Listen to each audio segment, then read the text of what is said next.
You never really expect a child to walk into a place full of teenage boys and demand their attention. But that's exactly what happened one quiet afternoon at Ridgewood Community Baseball Field in Ohio.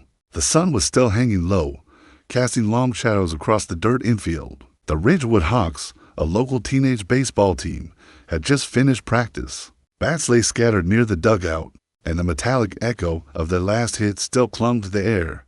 Most of the boys were laughing, packing their gear, tossing jokes at each other like they always did. That's when she walked in. A girl, maybe 12 years old, small, nervous, clutching the straps of a faded purple backpack like it was the only thing holding her together. Her hair was tied in a messy ponytail, and her sneakers looked worn out, like she'd run miles before getting there. Nobody knew her name. Nobody had seen her before. But every single one of those boys went silent the moment they saw her face. There was something in her eyes, something you don't usually see in a kid that age. A mix of fear, panic, and desperation for a few seconds. Nobody said a word. Then one of the older players, Ethan Delgado, the team captain, glanced over and stepped forward. He wasn't the kind of guy who scared easy. 16 years old, broad-shouldered, the kind of kid people counted on when things went wrong. He tossed his bat into a bag and wiped the dirt off his hands. "Hey," he said gently, not wanting to startle her. "You okay?" She opened her mouth to speak, but no words came out. She just looked at him, then at the rest of the team, then back at the gravel path she came from, like she was afraid someone might be following her. Another player, Marcus Flynn, whispered under his breath, "Maybe she's lost." But Ethan could tell. This wasn't about directions. The girl swallowed hard and finally forced out a shaky breath. I need help." Her voice was barely above a whisper. Then she said something none of them were ready for. "My little brother is missing." Everything stopped. Jokes died. Footsteps froze. The air felt heavier than before. One of the boys, Daniel Brooks, slowly stepped closer. His voice was low when he asked, "How old is he?" The girl's lips trembled. 8. Ethan felt something slam inside his chest. He exchanged a quick look with his teammates. They didn't know this girl. They didn't know her story. But in that moment, it didn't matter, because there are some words that hit harder than any baseball ever could. "And my little brother is missing" was one of them. Ethan took a slow breath. "What's your name?" he asked. She wiped her eyes quickly, like she was embarrassed to cry. "Alyssa," she said. "Alyssa Carter." The boys didn't know it yet. But this was the moment everything changed, because by the time the sun set that day, none of them would ever forget the name Alyssa Carter. The field was quiet now. No laughter, no chatter, just the low hum of distant traffic and the soft crunch of cleats on dirt. Ethan motioned for Alyssa to sit on the bench near the dugout. She hesitated at first, like she wasn't sure she was allowed, but then slowly sat down. Her hands were shaking. Marcus handed her a water bottle without saying a word. She didn't drink it, just held it tightly, like something solid might keep her from falling apart. Ethan crouched in front of her, voice steady. "Start from the beginning. When did you last see him?" Alyssa took a deep breath, one of those breaths that hurts on the way in. "His name is Noah," she said quietly. "He's 8. We live off Maple Street, near the old grocery store that closed last year." Marcus and Daniel exchanged a look. They knew that neighborhood. Not exactly the safest place anymore. Alyssa continued, voice trembling. "Every day after school, we walk home together. It's only 10 minutes. Yesterday, I had to stay after class for a project. I told him to wait for me near the fence so we could walk back together." She blinked hard, trying not to cry. "But when I got there, he wasn't there." Ethan's fist tightened on his knees. Daniel asked gently, "Did you check your house first?" She nodded. "He wasn't there. I checked the playground, the old store, the alley behind Mr. Larson's repair shop, everywhere he usually goes." Marcus frowned. "What about your parents?" Alyssa hesitated. Her eyes dropped to the dirt. "My mom's not around much. She works nights and sleeps most of the day." She didn't say anything about a dad. She didn't have to. Ethan spoke quietly. "Did you tell anyone? The police?" She flinched, like the word itself scared her. "I went to the station this morning. They wrote some things down, but said they couldn't do much yet because it hasn't been 48 hours. Marcus muttered under his breath, angry. "That's stupid." Alyssa's voice cracked. "Kids don't just disappear for fun." For a moment, nobody spoke. You could almost feel the fear sitting next to her. Ethan stood up slowly and looked at his team. They weren't cops. They weren't detectives. They were just high school baseball players with dirt on their shoes and backpacks on their shoulders. But in that moment, none of them were thinking about practice, games, or anything else. Ethan turned back to her. "Why us?" he asked softly. "Why come here?" Alyssa looked at them, finally making eye contact. "Because," she said, voice unsteady, "you guys help people. Everyone in the neighborhood knows that. Last year, you helped Mr. Dawson after the storm, and you raised money for that kid who broke his leg." She swallowed the last word, and I didn't know where else to go. Silence. Then Ethan straightened his shoulders. "We're not waiting 48 hours. Marcus nodded once. "I'm in." Daniel grabbed his backpack. "Yeah, let's go." One by one, without hesitation, every single player stood up. Alyssa stared at them, stunned. You're really going to help me?" Ethan gave a short nod. "We're going to find your brother." She didn't cry this time, but her lip trembled like someone had just handed her hope, and she was afraid to break it. And that's how it began. Not with sirens, not with headlines, not with news crews or search dogs, just a scared girl, a missing boy, and a baseball team that decided to do something about it. They didn't waste time.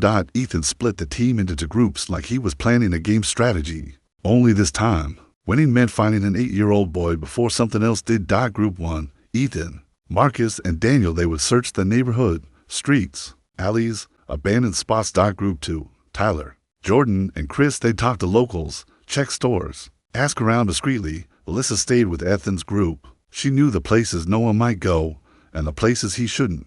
They started at Maple Street. The houses there were old, some with peeling paint, some with broken fences. A few kids played basketball with a flat ball in a cracked driveway. A woman smoking on her porch watched them pass, suspicion in her eyes. Ethan slowed his pace and tried to sound casual. "Mom, have you seen a little boy around here? 8 years old, brown hair. Name's Noah." She squinted, took a drag on her cigarette. "You mean Alyssa's brother?" she asked. Ethan nodded. Alyssa stepped forward. "Miss Carter came by this morning," the woman said. "Looked like she hadn't slept. I told her to check the old grocery lot. Kids sometimes hang out there." Alyssa shook her head. "I already did." "He wasn't there." The woman sighed, flicked ash into a rusted can. "You might try the creek behind the school. Some of the neighborhood boys sneak down there." Ethan thanked her and moved on. They checked fences, backyards, the empty bus stop where graffiti covered the walls. Still nothing. After 10 minutes of silence, Marcus spoke quietly to Alyssa. "What about friends? Does he hang out with anyone?" Alyssa hugged her backpack. "Just one. A boy named Jacob, but his family moved 2 months ago." They reached the alley behind Larson's Repair, a narrow path lined with old tires, junk metal, and the buzzing hum of a flickering street lamp even in daylight. Daniel pointed to a small spot by the fence. "Hey, look, there." Half stomped into the dirt was a bright blue rubber bracelet, tiny, like it belonged to a kid. Alyssa's breath caught. "That's Noah's. He got it at the county fair last year." She knelt down and picked it up, and something in her hand stopped shaking. Ethan scanned the ground. If Noah had been here, where did he go next? Marcus checked the chain link fence. There was a gap just wide enough for a kid to squeeze through. The metal bent inward, like someone had pushed it recently. Daniel spoke low. "He could have gone through there." Ethan looked through the gap. Behind it was a narrow back road, one that led toward the junkyard and the abandoned rail depot on the other side of town. Alyssa's voice dropped to a whisper. "He hates that place." "Why?" Ethan asked. She hesitated. "Because we used to hear noises there at night, like someone was living inside." Marcus muttered under his breath. "That place should have been torn down years ago." Before Ethan could respond, his phone buzzed. A text from Tyler, one of the boys in Group 2. "Someone at the corner store saw Noah yesterday evening, walking alone. Said he was heading toward the depot." "You guys close?" Ethan glanced at Alyssa. Her face went pale. He looked at his team. "We're going." No more questions. No wasted words. They headed toward the fence gap, and as Alyssa followed behind them, clutching her brother's bracelet, she had no idea that the closer they got, the less time they had. The walk to the abandoned rail depot didn't take long, but to Alyssa, every step felt like a mile. The sky had started to dim, not dark yet, but the kind of fading light that makes shadows stretch longer than they should. They cut through the back road, past a rusted dumpster tagged with spray paint, and crossed the overgrown lot behind the junkyard. The sound of gravel crunching under their shoes was the only thing breaking the silence, And then, the depot came into view. An old brick building, windows shattered, walls covered in faded graffiti. Tall weeds climbed up the loading ramp, and metal siding groaned every time the wind moved. Nobody had used it in years. At least, not legally. Marcus whispered, "Man, why would a kid come here?" Alyssa's voice shook. "He wouldn't. Not unless someone." She couldn't finish the sentence. Ethan raised a hand, signaling everyone to stay quiet. They approached slowly, stepping over broken boards and rusted pipes. The chain-link gate around the lot was unlocked, hanging slightly open, as if someone had passed through recently. There were footprints in the dirt. They looked fresh. Daniel crouched down and carefully traced the smaller print with his hand. Kid-sized. Could be him. Alyssa held onto the bracelet like it was the last piece of him she had left. Ethan pushed the gate a little wider. It let out a long metallic squeal, the kind that made your spine feel cold.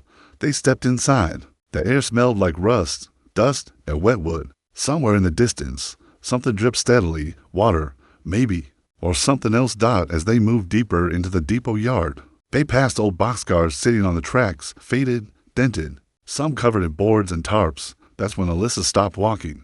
She stared at a large cargo crate near the siding, its door slightly open. Her voice barely came out. He used to be scared of trains. He never even walked near tracks. If he came here, Ethan gently put a hand on her shoulder. "We'll find him. I promise."